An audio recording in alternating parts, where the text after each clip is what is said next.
ஈரோடு நாடாளுமன்ற தொகுதிக்குட்பட்ட குமாரபாளையம் சட்டமன்ற தொகுதியில் திமுக வேட்பாளர் பிரகாஷ் தீவிர வாக்கு சேகரிப்பில் ஈடுபட்டார்.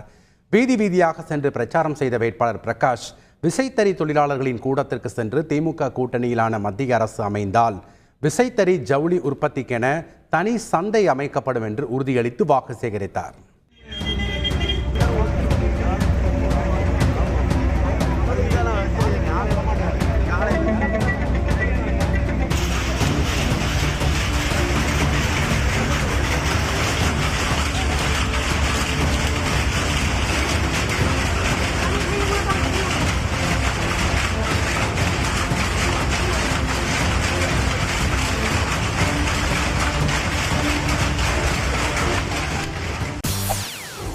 செய்திகளை உடனுக்குடன் தெரிந்து கொள்ள உடனே சப்ஸ்கிரைப் பண்ணுங்க.